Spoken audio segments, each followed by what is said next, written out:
Fala galera, mais um talk show com o meu Kieds Mello. Hoje, sim, hein? Primeiro dia após eleição, tô com uma grande amiga, foi minha professora, hoje parceira de negócios, doutora Celina Ramalho.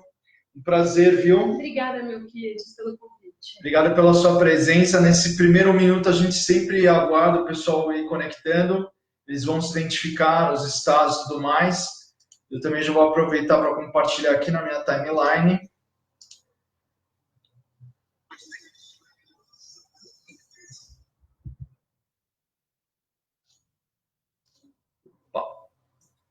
E esse primeiro minuto agradecer aos nossos patrocinadores, a Magia do Mundo dos Negócios, que está cedendo audiência, e também a Locus, que tem esse patrocínio sobre esse espaço aqui na Avenida Paulista, 777, 15º andar. Então é sempre um privilégio estar com eles por aqui.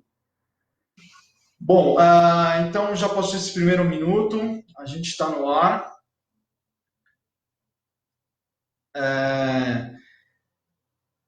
Celina, por favor, se apresente para a nossa audiência e fala da sua importância, enfim, sobre a economia e tudo que você representa aí para o nosso país e também para o mundo, né? Enfim, as suas missões, tudo que você já fez pelo nosso país. Obrigada, meu Kieds.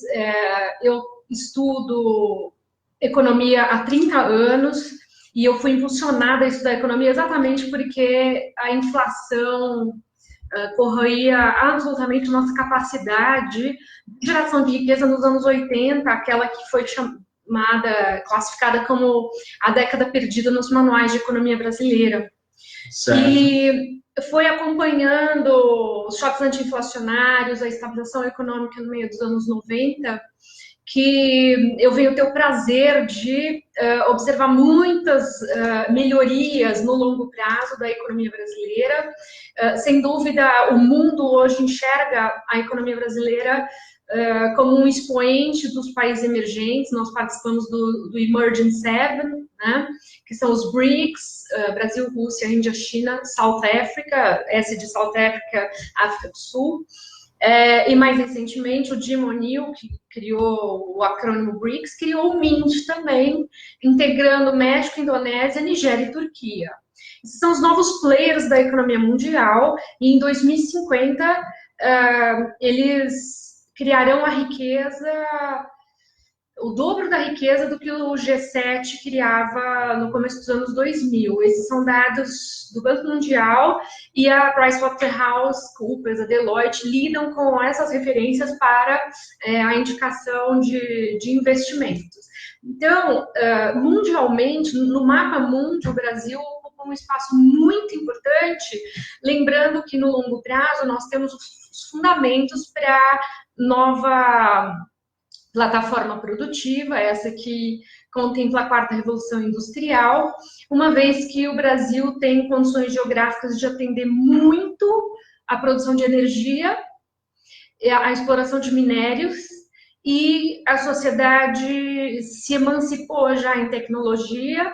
Hoje nós, 208 milhões de brasileiros, temos acesso praticamente integral à internet, logicamente considerando-se as questões regionais. Há regiões longínquas, nós temos problema desde saneamento até uma referência melhor de nutrição, né? Aquela que impactava a subnutrição da população, e hoje a nutrição errada coloca a obesidade sobre 15% da população brasileira e intensificando-se em crianças e jovens. Então, assim, tem muitos problemas, muitos gargalos, mas é um momento de nós enxergarmos a positividade independentemente dos resultados eleitorais agora de 2018. Nós precisamos, eu entendo que independentemente de partido, opinião política, nós precisamos olhar para frente o Brasil e acomodar a política da melhor forma, mas diante do quadro mundial, precisamos salvar o Brasil e colocá-lo numa condição econômica diante da expectativa do mundo entre os países promissores. Sim, claro que olhando para o foco global, até a gente estudou em Nova York, macroeconomia e mercados emergentes, onde o Dr. Albert Frislon, que fez doutorado por Harvard, ele falou justamente que nós não tínhamos tantas relações comerciais o suficiente para o crescimento da nossa economia, principalmente pelos nossos custos, né, de logística e toda a infraestrutura que ainda temos. Então, eu gostaria de falar um pouco disso, sobre o tripé da economia, né? Como que a gente, pensando primeiro localmente, porque a gente precisa arrumar a nossa casa, por mais que estejamos no cenário global, e sim, é estratégia para o mundo, estar junto ao Brasil e fazer negócio, etc. Somos um dos maiores produtores, se não maior, de laranja e outras commodities, que também tem valor agregado. Não vamos pensar só na fruta por si só, mas temos muitas coisas, né? Questões dos gados e carnes e cortes e tudo mais. Mas vamos pensar na economia local. O que a gente precisa fazer, pensando nesse tripé da economia, para justamente colocar a rota no Brasil e encontrar um caminho sustentável? Ok. Melquiades e estimados ouvintes, são dois pontos, né? O Melquiades, sempre que coloca o nosso trabalho conjunto, lembra a nossa estada por uma semana em Colômbia, em Nova York. Nova York, sim, é CIPA, né? O departamento. E o professor Albert Frislon, comentado pelo Melquiades, é um grande brasilianista, acompanhou muito, desde os anos 60, o Brasil, e qual surpresa para os alunos que eu acompanhava lá do MBA, a aula dele é em português, em plena Nova York. Luxo. E esse segredo eu não contei para os alunos, era sexta-feira de manhã, o dia do encerramento do curso, e ele deu bom dia, acharam que ele se bastava por bom dia para falar em português. A aula foi o dia todo em português. Bom, sim, nós precisamos organizar a casa, independentemente de quem fosse trouxesse o resultado de urna ontem, a lição de casa é uma só, né? Pontos bastante importantes, são dois essencialmente, no âmbito do agente público, né, do governo brasileiro, que são a reforma previdenciária e a reforma dos gastos do governo e reforma trabalhista, enfim, essa é a agenda para o governo. É inevitável que seja feita a reforma previdenciária. Técnicos que já ensaiaram, aqui na USP tem um grupo bastante especialista nesse assunto, especificamente nesse estudo, do gradualismo da reforma previdencial. E tudo que é gradual acaba se tornando perene na sociedade, e a sociedade tem um maior entendimento dessa acomodação. A reforma previdenciária, ela é fundamental que aconteça agora, porque a sociedade mudou. Primeiro que ela foi fundada quando uma grande maioria eram trabalhadores, uma minoria tendia a se aposentar.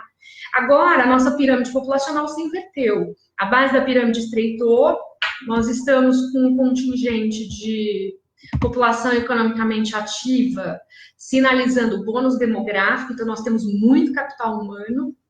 Esse capital humano, nos próximos 20, 30, 40 anos, vai se tornar longevo e a base da pirâmide vai estreitando porque diminuiu o crescimento vegetativo.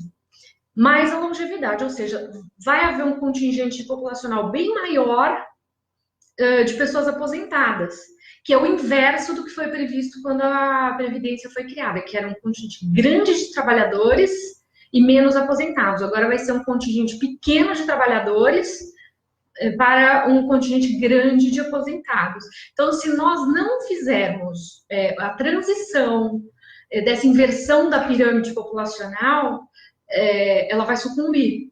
E grande parte dos gastos públicos estão justificados pela previdência privada, que já sofre uma situação, uma condição deficitária por conta dessa tendência da mudança populacional.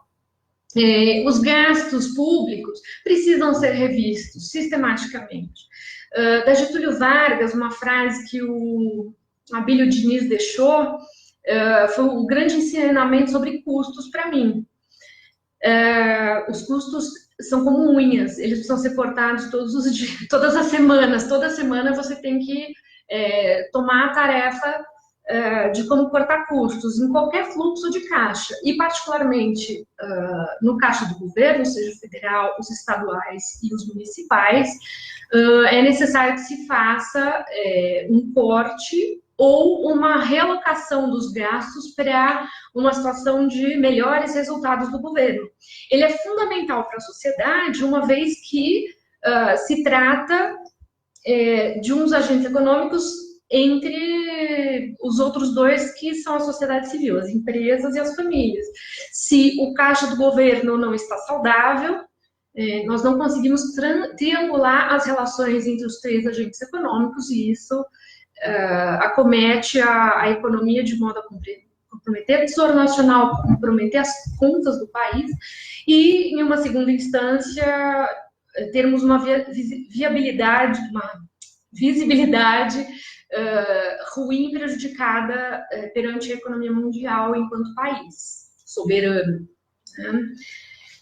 Sim, o Melquiades me perguntou sobre o tripé econômico. O tripé da economia são os juros, o câmbio e a inflação.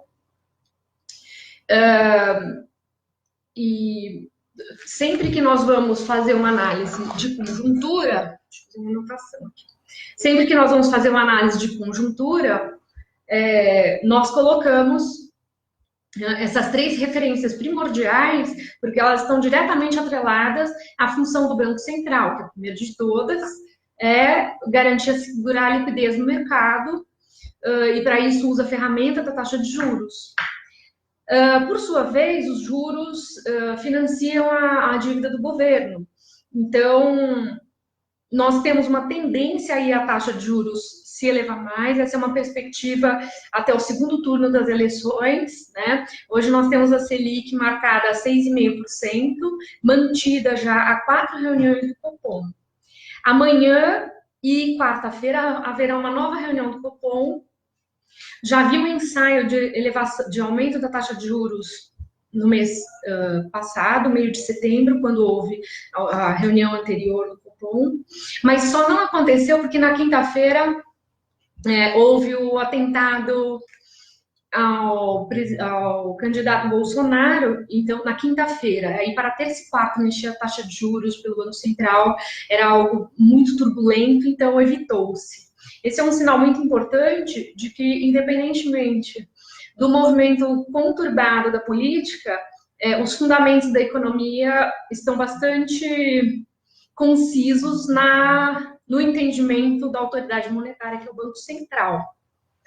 Bem, os juros estão a 6,5%, e pelo que eu estudei hoje, ao desligar as urnas eleitorais de ontem, ao se desligar, entende-se que a projeção é manter esse 6,5% na reunião do Copom, que vai acontecer amanhã e quarta-feira. E que é entendido e bastante razoável, porque a inflação para esse ano está projetada em 4,50%, 4,5%, 4,40%, 4,4%. Nós estamos muito comportados no centro da meta, que é 4,5%. Esse ano que vem deverá ser 4,25%. A inflação para o ano que vem está projetada a 4,09%, tá? Referência do Banco Central dessa semana. E, portanto, pela razão da inflação, não há motivo da gente subir, da gente ter aumento na taxa Selic, a não ser a venda de títulos públicos, aqueles juros de 8,5% que se falava possível acontecer no ano de 2009. É uma questão de nós aguardarmos aí as decisões da nova equipe do governo a partir de janeiro, mas não há nenhuma fake news alarmante. Tudo que há em economia é para se acreditar nos fundamentos da autoridade monetária. Então, aquelas perguntas clássicas, vai ter confisco de poupança? Não existe mais isso, nós estamos falando de mais de 20 anos do Plano Real e uma estabilização da conta que o Banco Central tem que fazer diuturnamente de entender qual é a liquidez que o mercado precisa.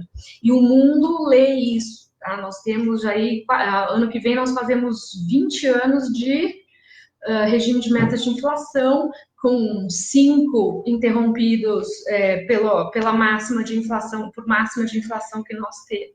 Professora Celina, só assim, para a gente trazer uma linguagem mais popular para a nossa audiência. Então, assim, o que importa, talvez, para a grande maioria dos brasileiros é o custo de vida brasileiro, né? Os cidadãos, então, que influencia no seu custo de vida, custo de colégio para as crianças, enfim, o custo de saúde no geral. Eu entendo que as nossas taxas de juros são uma das maiores do mundo, e isso, claro, que vai privilegiar os grandes bancos, principalmente os brasileiros, né? Então, pensar que a gente tem aqui não mais do que 10 bancos primordiais que mantêm essa economia e essas taxas, né? O que, para mim, é uma questão muito abusiva, né? Tanto que, assim, na crise hipotecária norte-americana ocorrida em 2008, o Brasil segurou o Citibank aqui na Paulista e devolveu o dinheiro para a matriz dos Estados Unidos, e outros bancos fizeram a mesma coisa. O que a gente precisa fazer assim? Porque tudo bem, a gente está no cenário mundial, tem globalização, conseguimos de fato ter grandes profissionais fazendo trabalho para os Estados Unidos, Ásia, Europa e tudo mais. Estamos no cenário econômico mundial. Mas se para nós, assim, o cidadão comum que trabalha, que paga os juros, paga os impostos em dia, declara IR, faz tudo certo, ele ainda está sendo muito prejudicado no nosso cenário. O que você acha que... Porque, assim, o Bolsonaro ele já falou que quer realmente unificar os impostos, quer cortar, quer talvez mudar alguma questão econômica, mas quais são os conselhos, assim, se você pudesse aconselhá-lo, ou se você pudesse, enfim, intervir em algo, o que você poderia falar para ele para que a gente tivesse uma vida mais estável e não tão abusiva, porque a gente não tem esse retorno, né? Vamos falar franco, a gente paga tantos impostos, uma carga tributária altíssima, e a gente não tem esse retorno. Então, você como uma grande economista, o que você pode dar de receita aí para que a casa fique assim mais igualitária? Não digo perfeita porque é impossível. O cara acabou de entrar, né? Vai entrar ainda 1º de janeiro, na verdade. Nem entrou, mas assim, enfim, o mercado já começou a reagir, os investidores também já estavam esperando essa candidatura. Agora, assim, o que você pode aconselhar até para nós cidadãos, o nosso tipo de comportamento que devemos fazer, como o governo deve se comportar diante de nós, enfim? Uma coisa muito importante para a sociedade, no lado das famílias, dos indivíduos, é observar o seguinte: tem a questão da formação de preços. E preços na economia brasileira já não são o problema, né? Como era nos anos 80 e, eventualmente, aí nos últimos anos, nós tivemos uns episódios, como em 2015, que... nós tivemos aí a superação da inflação a 10,67. É importante duas coisas. A primeira delas, dispense fake news sobre confisco de ativos, essas coisas não existem mais no perfil da economia brasileira, independentemente de quem tivesse sido eleito na noite no final das apurações dos votos de ontem. Percebeu o seguinte: não há tendência de elevação de preços tão grave. Há sazonais, né? O sazonal dos alimentos, sim. Há o sazonal da paralisação dos caminhoneiros agora em maio, que acometeu a escassez de produtos. Essa conta ainda a gente está pagando, né? Prejuízos, já amorteceu bastante o impacto, já a inflação, inclusive, já recuou relativamente, mas daí vem outro episódio. Há um mês, nós trabalhávamos uma taxa de câmbio muito desfavorável para as importações. E à medida em que nós vamos intensificando o comércio com os outros países. No sentido da importação, nós importamos juros quando pagamos o dólar mais caro, né? E o Brasil, entrosado na economia mundial, é inevitável que nós não façamos as importações, né? Desde que seja uma importação racionalizada, né? Mais para o sentido do investimento do que para consumo, isso é bastante válido. Para as famílias, assim, eu nunca fui tão perguntada se o dólar ia baixar porque precisava fazer viagem para o exterior, né? É muito mais do que isso, né? Porque o dólar precisa baixar para a gente importar meios de produção e interagirmos aí no processo produtivo mundial, que, conforme eu disse, nós precisamos estruturar essa plataforma produtiva para a quarta revolução industrial. Nós temos as antenas de transmissão de informação na internet, mas nós não chegamos nem aos pés do que a economia vai ser em termos produtivos daqui a 5 anos, no seu sentido estrutural. Então, eu acho que é tudo isso que a sociedade precisa enxergar. Que os preços são estabilizados, e que, fora certos episódios, né, os combustíveis também recentemente, uma atenção muito especial para essa reforma da gestão pública que vai acontecer, né, que deve acontecer, que já houve um ensaio aí para o teto dos gastos públicos, né? Então, tudo à base de racionalidade. E a sociedade entender claramente quais são as necessidades a que nós precisamos atender agora para o processo econômico brasileiro, que, acima de tudo, é a questão da produção. O nosso problema não é moeda, o nosso problema é a dívida pública, tá? Mas nós temos de verdade a referência do valor da moeda nas suas funções, né, de unidade de conta, de meio de troca, de reserva de valor. O real é soberano, né, e sempre economizar nos gastos, quer dizer, você tem a disponibilidade de renda, use da melhor forma possível e barganhe preço, sim, porque a maré não está para pressão de preços para cima. Esse ano a inflação chega em torno aí de 4,5%, ano que vem 4,9%. Menos de 10% em 2 anos. Então, esse é um sintoma bastante interessante e saudável da economia brasileira.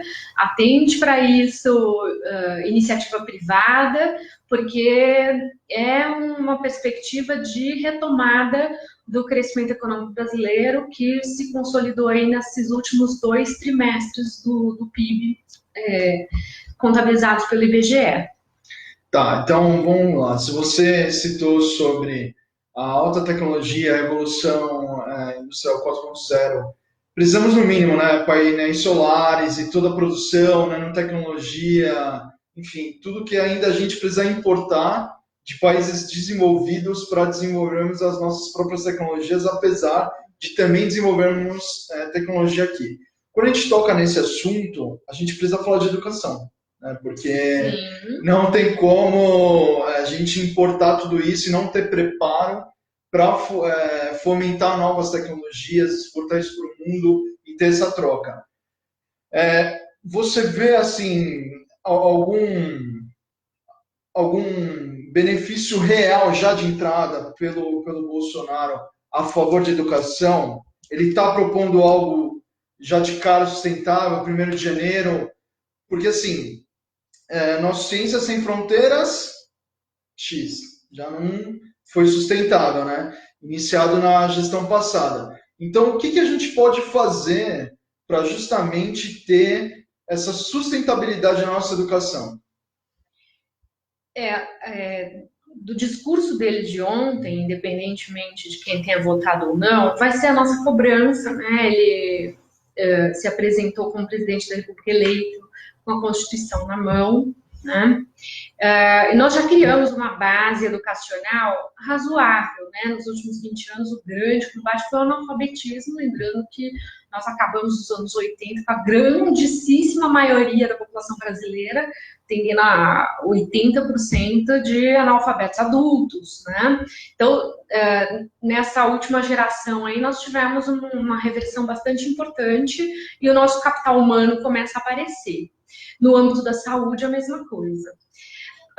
O presidente eleito, Bolsonaro, tem a intenção de montar o seu ministério, sua equipe de governo com especialistas, ele não está por barganha política, né? E dessa forma, eu tenho a convicção de que, uma vez ele acertando os especialistas no setor de educação e no setor de saúde, são as duas áreas sociais fundamentais para nós estruturarmos o capital humano do país e podermos partir para a nossa produção independente, nos aproveitando desses polos tecnológicos que se dão, principalmente aqui, num raio aqui de 200 quilômetros de São Paulo, onde nós temos São José dos Campos para aviação, Campinas, com um polo tecnológico recente,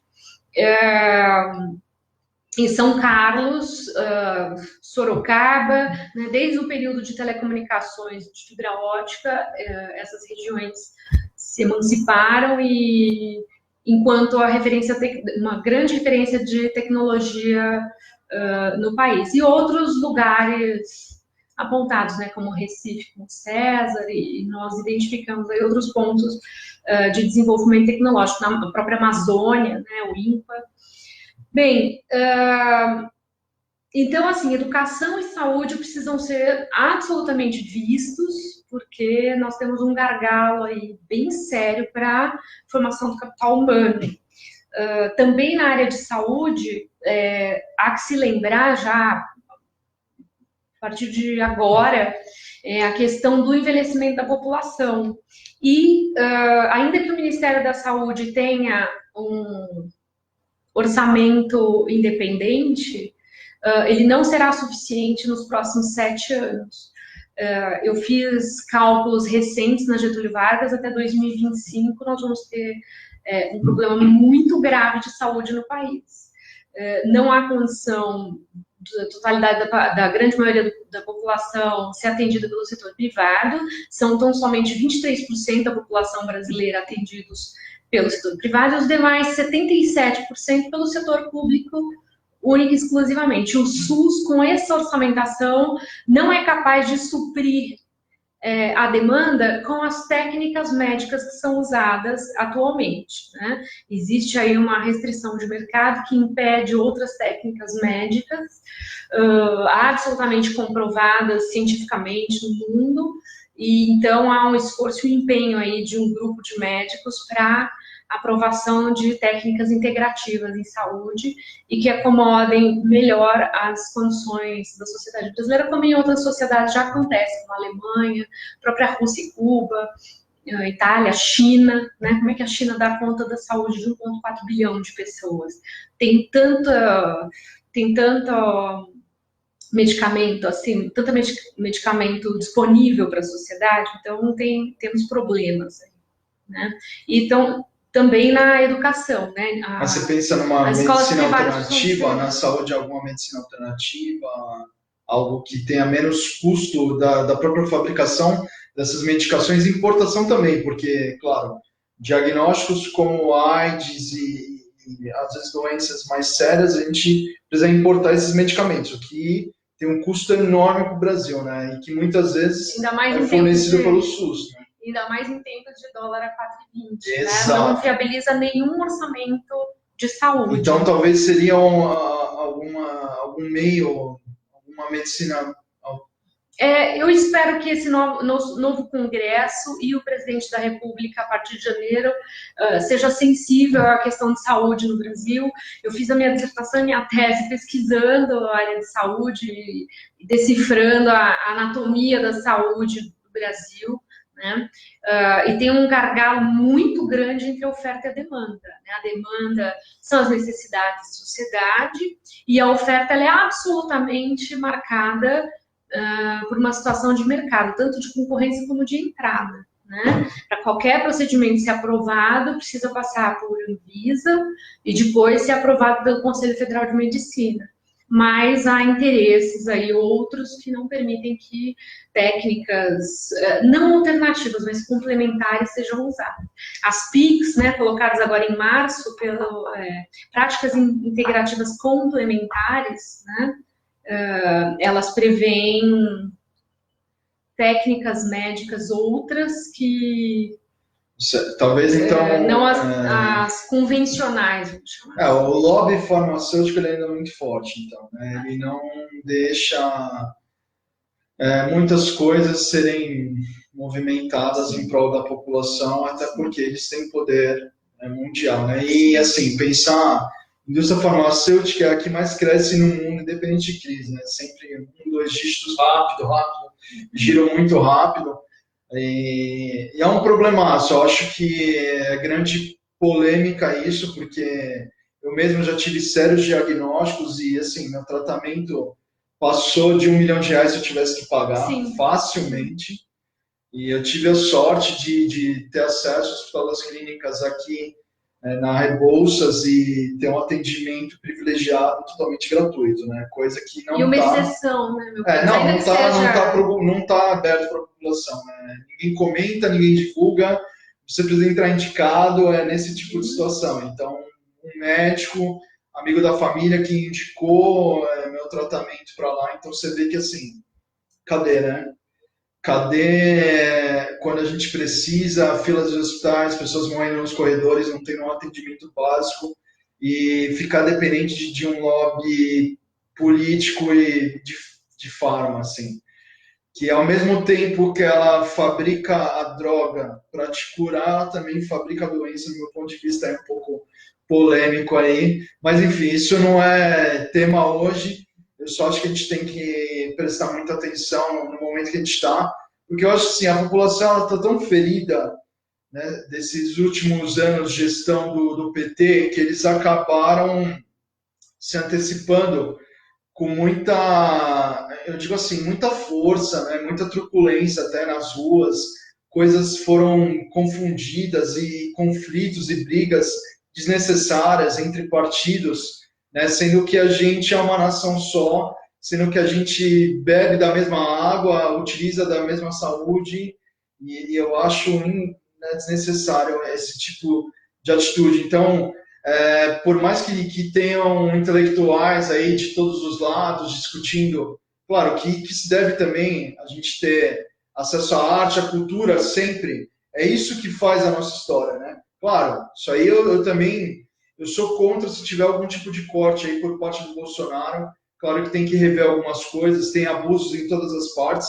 de governo, tudo precisa ser revisto, mas assim, eu estou esperançoso, eu acho que o Bolsonaro ele vem para realmente dar uma nova esperança para o país, ele fala realmente em tentar assim, amenizar a corrupção, que é uma epidemia mundial, mesmo em países nórdicos como Noruega, pode ter o mínimo, mas tem.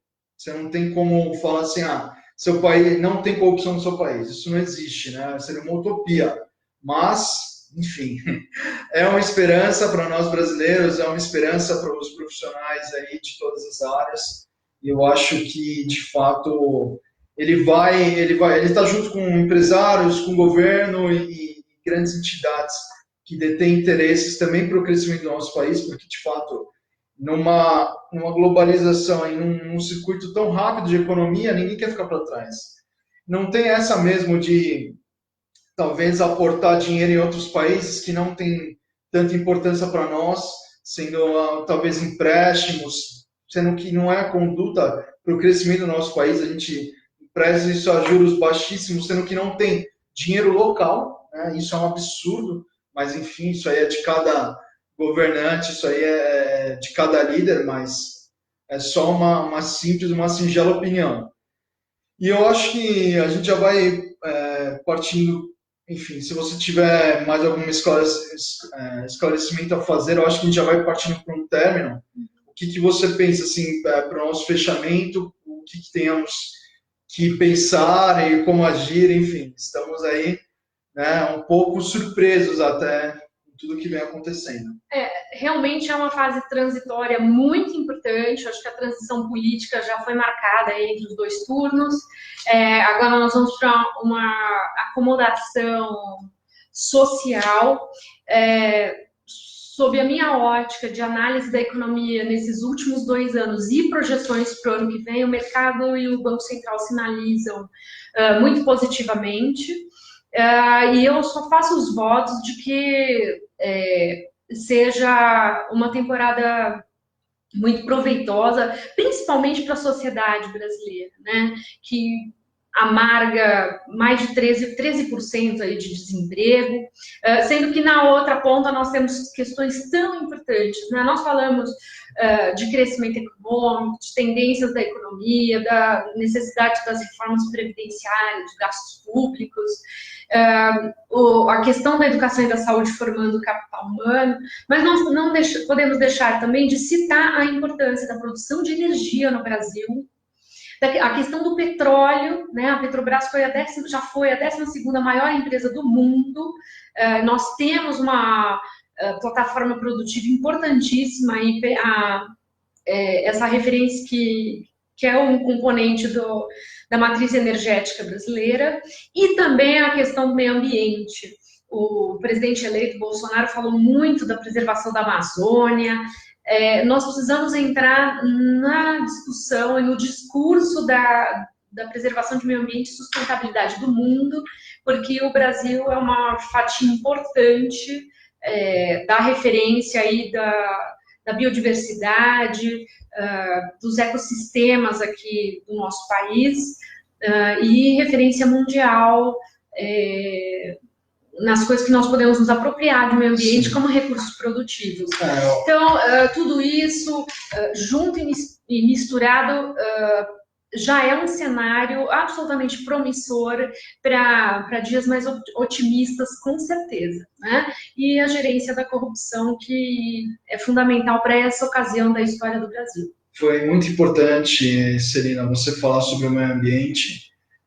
Eu sou um cara muito crítico. Nós temos a Vale aí, que, claro, hoje é mundial, é global, você tem acionista aí no mundo todo, mas ninguém mais se fala do que aconteceu em Mariana. Você tem propaganda em grandes emissoras falando bem de pesquisa, de cientistas e novas fórmulas, o que eles têm em prol do Brasil, aproveitando toda a nossa fauna e flora, em prol de nossa sociedade, sim. É belíssimo esse discurso, mas também, assim, até que ponto que vale você manter um discurso belo, sendo que você não discute o que foi de dano lá atrás.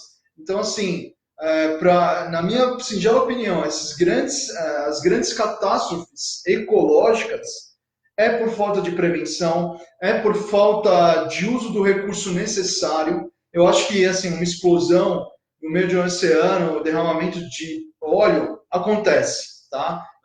Ninguém é perfeito, mas quando você vai buscar a fundo como esses grandes acidentes ocorreram, não só no Brasil, como pelo mundo, é falta mesmo quando há auditoria, eles não se atentam a isso, porque uma auditoria, ela vem em virtude de gasto, né? Então, ela vem em virtude de prevenção, ela vem em virtude de você fazer o melhor por aquela região e ficar atento mesmo a um possível acidente. E parece que eles negligenciam, parece que eles não olham para isso e acabam trazendo, assim, uma enorme perda para o nosso país, o que depois, para ter a devolução disso, você não consegue ter a totalidade, né? Porque você danifica um solo, você danifica um oceano, você danifica lençóis freáticos embaixo do solo. Então, assim, o depois, para mim, não existe. Para mim, eu sou um cara muito crítico a isso, sou administrador, gosto vivo de planejamento, então, para mim, não tem muita eficiência. Mas, enfim, foi só uma crítica. Eu acho que se a gente tem esse programa, né, também precisa expor a nossa opinião, principalmente crítica, não levantando bandeiras. Pelo contrário, eu disse isso aqui, nós somos uma nação, eu não estou defendendo nenhum partido aqui. Pelo contrário, a gente tem que se unir e deixar um pouco de lado esses interesses. Grandes acionistas, enfim, pelo mundo, utilizam isso aqui como playground, e isso está totalmente errado.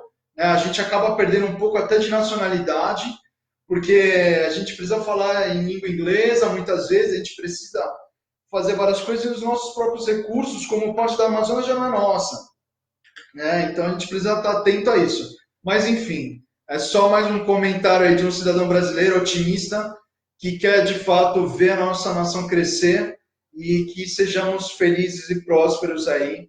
Claro que não sejamos iludidos ao ponto de achar que alcançaremos os grandes países de primeiro mundo nesses 4 ou 8 anos que virão, independente da próxima gestão, mas que tenhamos consciência do nosso papel no passo a passo.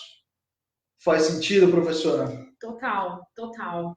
E é cuidar do pequeno para somarmos o grande, né? É assim, cada um dá conta do seu quintal e dá sua cota de participação e contribuição ao que está ao seu alcance. Então, perfeito. Eu quero agradecer a sua presença aqui.